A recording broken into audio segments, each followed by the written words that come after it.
All right, so we are recording this talk. We have been recording all the previous talks and we have been posting them on the Innovate Bio website. So you can listen to the talks. I usually split them up so you don't have to listen to both at the same time, but you can go to the site, you can click presentations or just click, well, there's a couple places you can click presentations and you can find all the talks there. Today, we're lucky we're going to have Deborah Overath from Texas Southmost College talking about her project, BUENO, Biotechnology Unified Education Network of Opportunities. And we're going to have Julie Griffin, Melissa Robbins, and I think Brian Worley will be joining us too to talk about BioBlend and integrating biotechnology and applied engineering to meet emerging advanced technological workforce needs. So before we get started, as I mentioned, we're recording this. You probably already know that all the previous recordings have been posted. We will have one more talk. It's going to be next week on April 15th, and I forgot to put what it is here, but I can tell you it's going to be Ying-Su Lo, and is going to be talking about an agricultural biotechnology project at Allen Hancock College in California, and Dr. Daisy Zhang is going to be talking about biomanufacturing at Del Mar College. So there's a lot to look forward to. We are also going to be hosting two special webinars in May. On May 6th, there's going to be a webinar on best practices in running college biotechnology education programs. And we will be joined by Dr. Celeste Carter, who ran a program herself. So that'll be a lot of fun. And on May 13th, we have one other special webinar. Lisa Seidman and Jeanette Mowry are going to be talking about the new edition of their book with biotechnology laboratory skills, and they have a biotechnology math book. You've probably heard Lisa talk a lot about math before, and she's the only person I think who can make talking about math really fun and interesting. And I think you'll enjoy it. Okay, so the format is we've got two 20-minute talks, questions, and we're going to have the questions and evaluation stuff at the end. Our goals for the series are to showcase ATE projects and help people learn what's involved, because we think you should all be applying for ATE grants. And we also have a place where we're working on trying to continue these conversations. We have a Slack channel, which I'm going to post in here. Slack does have an expiration date, so if you don't join today, never fear, this link will expire, but I will be sending out a new one and sharing it next week. Okay, and it'll be great if you join the Slack channel. People have been actually asking questions about what you do with your laboratory assistants, how if you have a special job, you have a special title for them, how you describe that. You may want to join and get involved in that conversation. Okay, at this time now, I'm going to stop sharing and I'm going to introduce Deborah Overath, who's going to tell us all about BUENO. Thanks, Deborah. Take it away. Thank you, Sandy. Let's see if I can share my correct screen here. So does everyone see my PowerPoint? Okay, so as Sandy said, I'll be talking about my project, BUENO. I worked hard to get that acronym for South Texas, BUENO meaning good. In Spanish. And this project is funded by it's one of the small new to ATE projects. Let me get that out correctly. And I'm the PI, and my co-PI is Dr. Angelica Fuentes, who actually is our Associate Vice President of, let me see if I get this right, Student Success. At the time I applied for this grant, TSC required a dean or higher to be co-PI. They no longer require that for outside grants, but at the time they did. But she's been helpful in helping me establish my network since I was fairly new to the area when I was awarded this project. So let me tell you a little bit about BUENO. But first I thought I'd set the stage and tell you a little bit about Texas Southmost College and who we are and where we are. So the name Texas Southmost College is very descriptive because we're down here in Brownsville, Texas. And not only is Brownsville on the border, but the college itself is very close to the border. In fact, I see one border crossing station, down the road as I'm turning into the college. So it's very close to the border. So Southmost is descriptive. Texas Southmost College is in the lower Rio Grande region that is shown here in this map. And our students are mainly from the local area. Our area of activity officially is our Cameron and Willacy counties here in South Texas. The two metropolitan areas are Brownsville and Harlingen. This area of the lower Rio Grande Valley it also includes the city of McAllen. And it turns out that McAllen and Brownsville are their metropolitan areas. When you look at economic data, they are usually part of the lowest in terms of economic status. So two of the poorest areas in the country in terms of metropolitan statistical areas. The college we're working under strategic plan now, and one of the strategic goals for our current strategic plan is to lead workforce development in the area. So the BUENO project fits very well with the goals of the college. And I should say we're a community college that is Hispanic serving, and actually about 90, depend on the year, 98 to 99% of the student body is Hispanic, and which reflects the region. The main goal of the project was to build the first biotechnology program in the area. And as part of that, we also wanted to provide professional development as well as develop the program. And then also, because when I got here, there was very little molecular biology hands-on in the lab course for our intro biology sequence. And so I thought it was important not just to modernize the curriculum, but to help start building interest in biotechnology in general, to add biotechnology modules. And I'm going to talk a little bit today about some of those modules that we've been able to add. And so our plan for the program is to have both a 2-year applied Associates of Science in Biotechnology, as well as a level 1 or entry-level certificate. And we're still going through the approval process on that.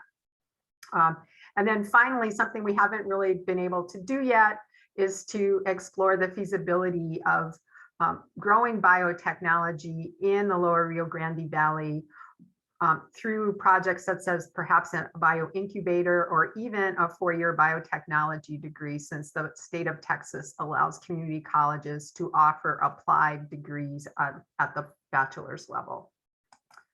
So this is my team, and if it weren't for these guys, I would be a one-woman show. Most of the team actually came out of some dual credit instructors who attended one of my first teacher workshops, summer teacher workshops, and they teach dual credit for us. They teach biology, and they wanted to add the biotechnology modules to their courses. And we've really developed into a team, and you'll see some of the things they've helped me do the last several years. So I'm very grateful to them. And then also college staff, Mr. Carlos Partida, helps keep us supplied with everything we need. So as I mentioned, one of the objectives of the project is to provide professional development. And we've done this in several different ways. One is to provide summer workshops for local teachers, or at least we were before the pandemic started. And I have to say that Lee Brown at Biorad has been very helpful in the development of these workshops. We started off just by having Lee come in for a day or two and work with us through some of the Biorad kits. And then in 2019, the BUENO team and I actually held a workshop where we were the stars the first day, working with our local teachers, showing them the modules, biotech modules that we had incorporated into our intro biology courses, and showing them some of the tools and techniques that we were using, having some conversations about how to implement some of these activities in their own classrooms. And then the second day, Lee Brown came in and gave a phenomenal workshop using some of the BioRad things. And again, talking about how can you implement this, how can you change things up to implement it at different levels, middle school versus high school versus college, things that, because we had folks from all in that last face-to-face workshop we were able to do. We had folks from all of those different levels, college, actually some folks from the local four-year school came, all the way down to middle school teachers. And then another way the project's been offering professional development is I've been mentoring the dual credit instructors to implement those biotechnology modules. And as I mentioned, that sort of developed into more like a team that, they brought their ideas to the table, and it's been really great working with them. Because of these modules we had been working on and implementing in our classrooms, when it came time or the call went out to convert our intro bio sequence for majors into open educational resources, the team and I was like, maybe we should do this, because then we could incorporate the biotech stuff we've been doing, have it a formal part of the curriculum for the college. And our proposal to work on these courses as a team and convert them was accepted. And so our modules are now part of the curriculum that any of the dual instructors can use, as well as instructors at the college. Then we also provided opportunities. For example, 2 of the BUENO team were able to attend the AC2 summer workshop for teachers. I think that was also in 2019. I was able to take Sandy's course on bioinformatics for instructors. We applied for and were accepted to the CPHAGES program through Howard Hughes Medical Institute. This is for those of you that aren't familiar with it, it's a course-based undergraduate research program that's international now. And one of the BUENO team, it has been part of the training for that, because our plan is to offer that opportunity at her high school. And I'll talk a little bit more about that in a minute. And then, of course, we've taken advantage of BioInnovate's virtual trainings. So through their work with BUENO, our team joined BioInnovate, Innovate Bio, and have been able to, on occasion, take advantage of the virtual trainings. And so have our instructional staff here. So the biotech modules that we incorporated into our intro bio sequence. So our intro bio sequence is pretty traditional. The first course is cell and molecular based, and then the second course is organismal based. And in the first year, we actually added bacterial transformation, protein purification, and PCR electrophoresis. And these were all using BioRad kits, the GFP for these first 2, and then their crime scene investigator kit for PCR and electrophoresis. And then we added biofuels as our enzyme lab. We switched our enzyme lab from a traditional yeast lab to excuse me, to the BioRad biofuels, mushroom biofuels lab. And then we also incorporated some molecular modeling. I used some materials that Sandy Porter had developed for her Apple app, her iPhone and iPad app. And since we don't have iPads at my school, we were able to find some online tools where we could do very similar things, although not quite as cool as Sandy's app. So, which I think is a great tool, and I have actually used for demonstration purposes in lab. And then for Bio 2, we we've tried a couple of different things, trying to find something that, fit our curriculum. So we started off using a kit from Mini PCR, where students would genotype themselves for the PTC tasting ability, that very bitter chemical that probably most of us tasted the paper when we were, yes, oh, cool. I just saw your chat, Sandy. And I know you have additional activities on this one.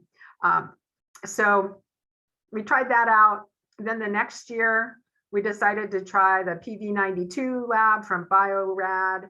And then finally, the team decided to incorporate DNA barcoding, partly because during COVID, I decided to do a special coronavirus project where we got GenBank sequences, and I had students do a little manipulation with them. And I shared that with the BUENO team, because we needed labs to do virtually. And then the next year, this last spring, a year ago, we did a little pilot with some supplies from the DNA Learning Center. Thank you, Bruce Nash. We kind of joined their ANT Citizen Science project and had students actually get to do some work at home and isolate DNA. We didn't get very good results in the lab for the PCR, so we actually didn't send them for sequencing. So students worked with sequences that I got from GenBank to finish off that project. And I even created a little unboxing video to explain the kit that we sent home with them. And I shared this with the BUENO team, and they ended up using it with their students too. And then this year we're going to use the Biorad fish barcoding kit and see how that works. Although we're really intrigued with this Ant Citizen Science project and may go back to that. We just need to find a entomologist in the area to help us with the ant identification. That was the thing we didn't feel so great about. So anything with an asterisk actually got incorporated to that open educational resources curriculum that we put together for the college. Let's see, how am I doing on time? Okay. I have other things to talk about. So again, with going on with curriculum development, the other thing we did is we developed some summer camps around the theme of the zombie apocalypse. So these are biotech summer camps using the zombie apocalypse as the theme. And that was suggested by Lee Brown. So I have to thank her for that. And then we kind of ran with it. And I know you probably can't read all this, but it's the traditional bacterial transformation, except we're telling them it's the zombie gene that they're transforming into instead of GFP. Of course, we tell them later it's really this protein called GFP, but we're just having fun with the zombie theme. Oh, thank you, David. And then electrophoresis, and we actually did some stuff with ELISA also, and then protein purification also. We last year converted this into a remote virtual camp where we sent kits home with students so they could do some things hands-on, and they did other things in a virtual lab. We decided to use Labster as our platform. And so we were able to do most of the same activities, but at home. The only thing we couldn't do at home was the bacterial transformation and protein purification, obviously for safety reasons. And then taking advantage of the fact that we were remote, we also had interviews from not only local folks, but scientists from different parts of the country that maybe you might not think that their job is biotech related, such as a former student of mine, Aline Gazdalis, who's a fisheries biologist and has used molecular tools and techniques that come right out of biotechnology for some of her scientific work with fisheries. So, excuse me. So we were able to convert this to remote camp, and it seemed fairly successful. So it was great that students were able to get some hands-on, even though we couldn't be together. And I have suggested to others that these remote camps could still be used even now, especially in parts of the country where it's hard to get people together because they're so spread out, more remote areas, or to have activities like this where you don't really have all the high-tech equipment. These things can be done at home. Okay. The last thing I wanted to talk about in terms of curriculum development are our Intro to Biotech courses 1 and 2, which will be the foundation of our program. And the courses have been approved. Actually, we're a couple of years ago, and we are adopting an OER text for Biotech 1, and we are implementing CPhages in the lab portions of both of these courses.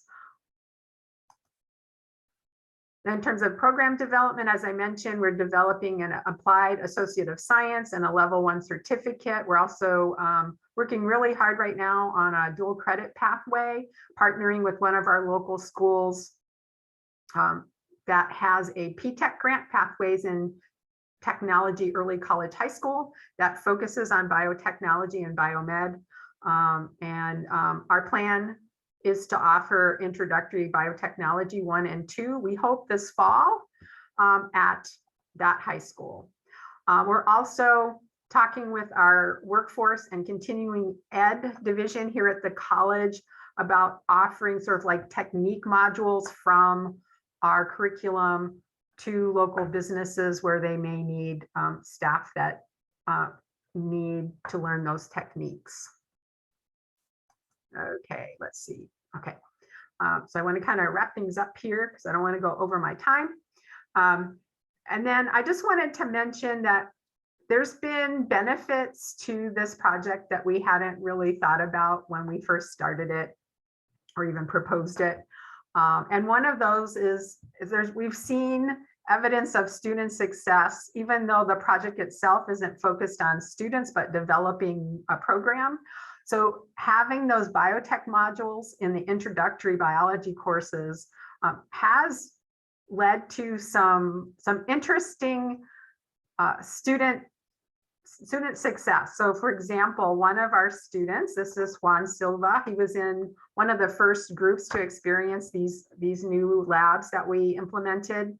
And he became a mentor in our summer program, summer camps. And so I invited him to come and talk about his experience as a mentor at the ATE-PI conference. And so he even got a little plug in the local newspaper because he got to present at a national conference in Washington, DC. Some other things that have happened at the college, because of the equipment and knowledge we've been able to bring, we've even been able to improve other courses such as our non-majors biology, microbiology, and we have this brand new course, research and design, where again, the knowledge and equipment from the grant has helped make that, I think, a better course than it would have been otherwise. And then we've also been able to develop demonstrations using the equipment and knowledge that having the project has provided here to do outreach at different events that we do, such as our Women in STEM event that occurs every March. And then other TSC programs. For example, the medical lab technology program has been trying to beef up their sort of biotech molecular part of their program and have asked us to come and provide demonstrations to their students, and we've been able to do that. So for the future, some of the concerns I have looking forward are recruiting students, where are they going to come from? And even more so, I'm concerned about sustainability, especially for our dual enrollment partners, keeping those biotech modules that I've been able to buy a lot of the supplies they need. And the college has provided, through Carlos Partida, provided some assistance with prepping and so forth. And so I've been looking at what other schools are doing. Innovate Bio has information, and BioLink in the old days had information about some of the other programs that are doing things where their students are, for example, putting kits together for local school districts and providing those at low cost or even free. So I'm looking at those kind of models to see if that would be something that could work here. And with that, and I forgot to look at exactly what time I started, but hopefully I haven't gone over. I want to say thank you to Innovate Bio for inviting me to give this talk. And thank you for listening. And I see lots of cool stuff in the chat, so thank you. There will be more. Thank